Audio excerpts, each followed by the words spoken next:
Welcome to Scone Baking Beyond. Hi, I'm Kathy, and I enjoy making scones, muffins, cookies, and all sorts of delicious baked goodies. King cakes are a sweet tradition during Mardi Gras. So today, I'm going to share with you my recipe for Mardi Gras king cake macarons. These macarons have all three colors of a king cake. We have a yellow and green shell and a purple buttercream filling. And just like a traditional king cake, they have a cinnamon spiced candied pecan surprise in the middle. These macarons are so delicious, they'll make a great addition to any Mardi Gras celebration. So let's bake.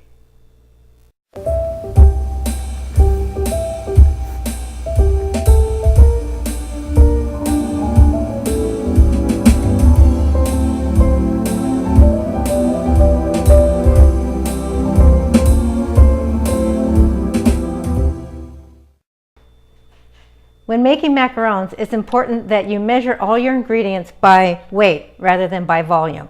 So let's get started. I have here 150 grams of powdered sugar and 124 of almond flour. We're going to whisk these together.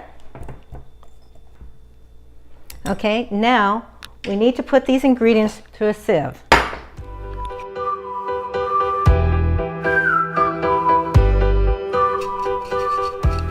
There we go, it's all in there. If you have just a few little grains in there, that's okay. We can skip those.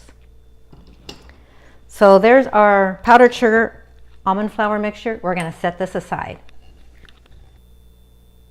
Now it's time to get our meringue together. I have 100 grams of egg whites, which is about 3 large egg whites, but be sure to measure by weight rather than by volume. And if you're just a little bit under, today I only had 96 grams of egg whites, so I added just a little bit of room temperature water to make 100 grams.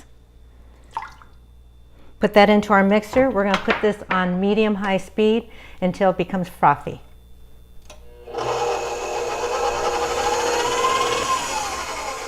Okay, our egg whites are getting frothy, so now I'm going to add 1/4 teaspoon of cream of tartar, and that's to help stabilize your meringue. Get all that in there. We're going to start this in low, make sure that the cream of tartar gets incorporated into the egg whites, and then we'll bring it back up to medium-high speed until we start seeing trails.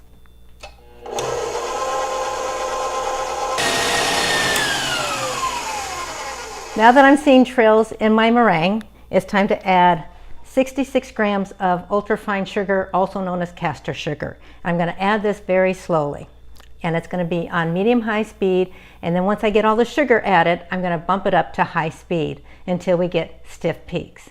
And one other thing I forgot to mention, whenever making meringue, always use a glass bowl, a stainless steel bowl, or a copper bowl. Don't use a plastic bowl because meringue will not set up in a plastic bowl.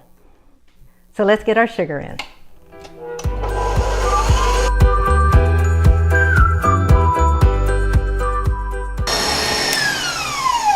Okay, let's see how things are looking here.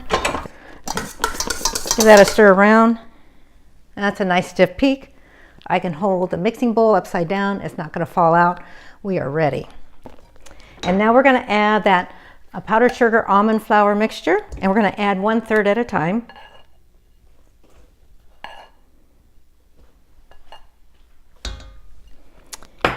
And you want to carefully and gently fold this in.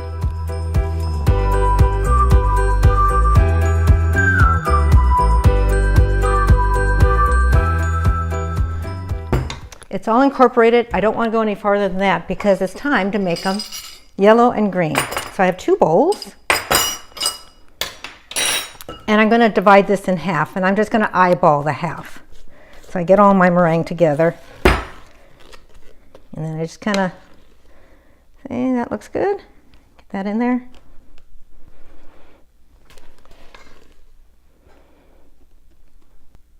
So we have our 2 bowls of macaron batter. And in this bowl, I'm going to make it yellow. So I have yellow food coloring gel and I have green food coloring gel. You can either use food coloring gel or food coloring paste, but don't use that liquid food coloring you just buy at the grocery store. It'll change the consistency of your macarons. So I'm going to start with 6 drops of yellow. And then I'll add more as I see that it's not yellow enough. So we're going to continue the folding method. And as I start going, I just want to kind of check that color, see if it's going to be yellow enough. And I don't think so, so I'm going to add a little bit more. I don't want to fold it too much because you don't want to over mix your batter.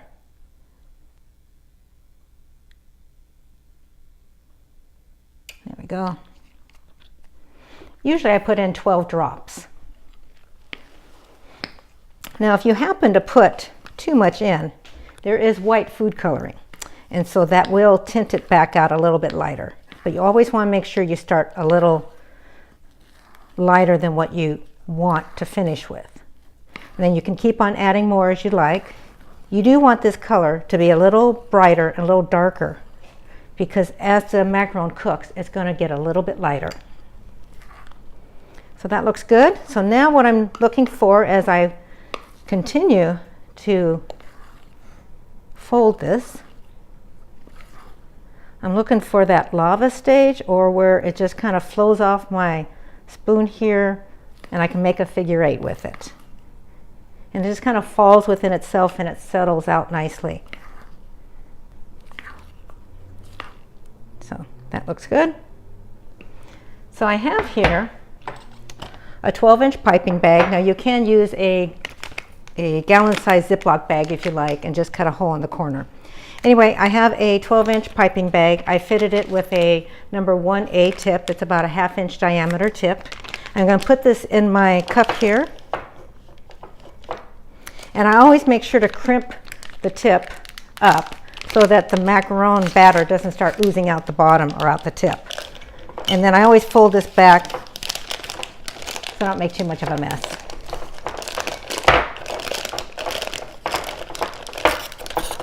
There we go.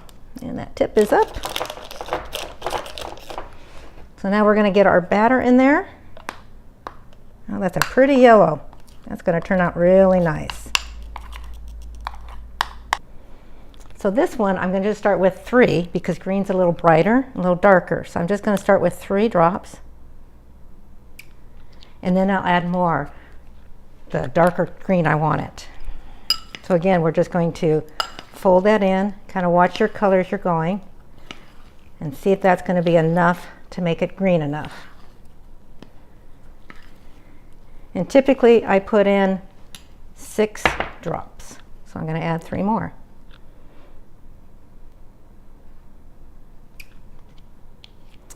And this will probably be more of a pastel green. And again, this needs to be a little bit darker than your finished macaron, because they will lighten up as they bake. There, we're all set, ready to go. We're going to pour in our macaron batter. So we're going to start with the yellow. I have here a parchment lined baking sheet, and I make my own template on the computer.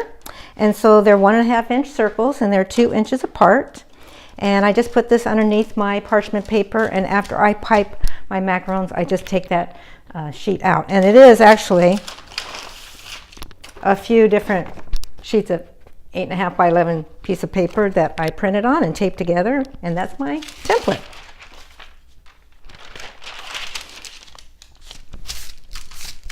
So to pipe my macarons,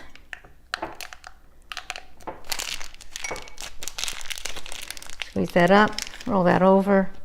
You want to go straight over the top and squeeze it until it hits your template, and then you just want to give it a nice little twist up.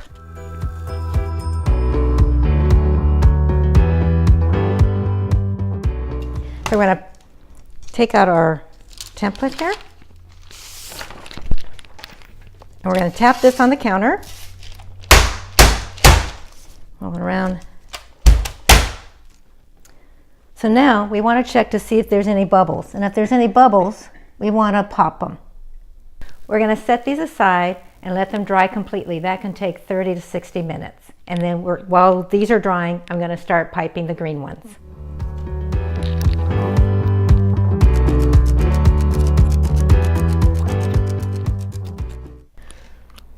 While our macarons are drying, it's time to make our candied pecans.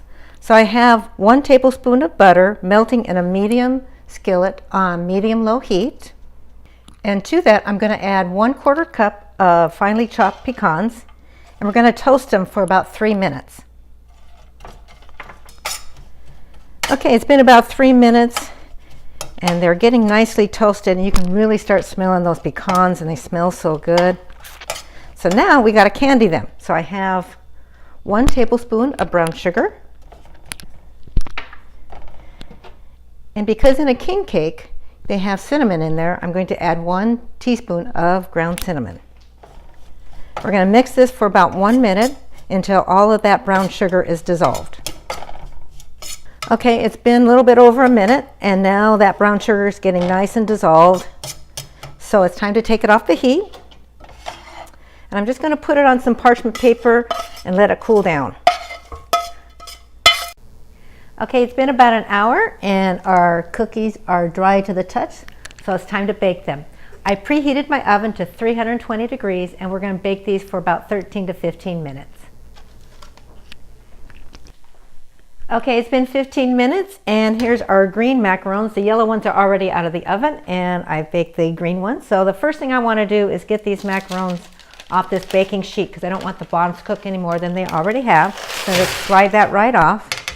And how you tell your macarons are done is you wiggle them, and as long as that top doesn't wiggle separate from the feet, then they are done. We're going to let these cool completely, and then it's time to make the purple buttercream. While our macaron shells are cooling, it's time to get our buttercream together. So I have 1/3 cup of room temperature butter, and we're just going to put this in the mixer and just get it light and fluffy, and that'll take about 5 minutes on medium-high speed.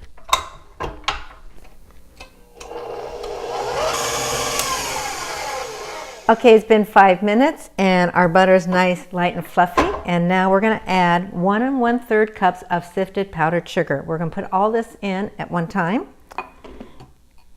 If I can get it in without spilling it all over the place. There we go. We're going to start our mixer on low speed and then bring it up to medium-high and let it go for 5 minutes.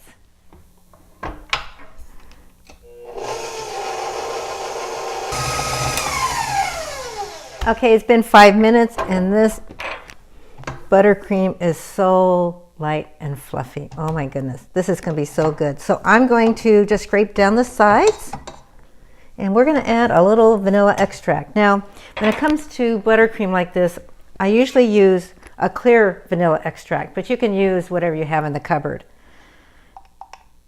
So I just want 1/4 teaspoon of vanilla extract.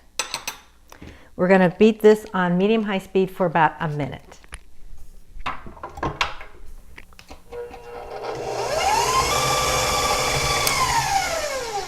Okay, it's been a minute and it smells so good. Now we want to make it purple. For our king cake macarons, we have yellow and green, and now it's time to have some purple. So I'm just going to add 2 drops because this will go a long ways. There we go. And you don't want to get it too dark. So we're going to mix that in, and we take it a few seconds.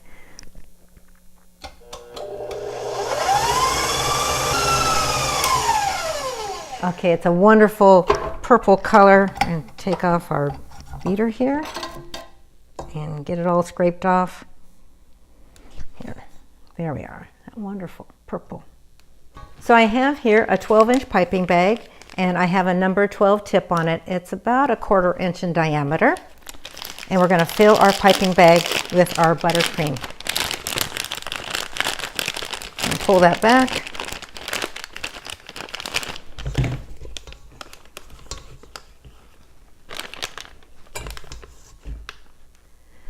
Our purple buttercream is all made and in the piping bag. The cinnamon spice candied pecans we made earlier are ready. They're all cooled down, ready to go inside our macarons. And I matched up my macarons. So I have the green side down and the yellow side up. And now we're going to pipe a circle around the perimeter of each macaron.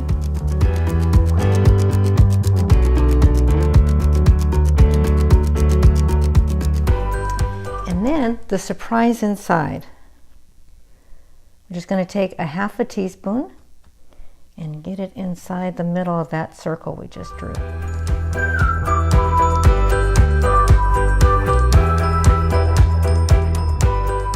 And now we're just going to give a little dollop on the top of each one of these.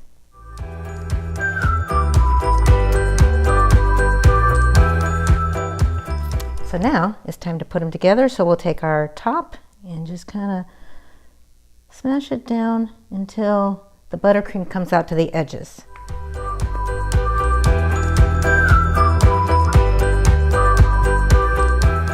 Our macarons are finished, and oh, don't they look so cute? We have a green shell, a yellow shell, a purple buttercream filling, so we have all the colors of a king cake. And then with also in a king cake are pecans and cinnamon, so we put a cinnamon spice candied pecans in the middle. It'll be a nice surprise for folks. So it's time to try one. And because these haven't sat, usually you let your macarons sit for 24 to 48 hours so that the flavors get all blended up together. But I'm not going to wait, so we're going to try it now.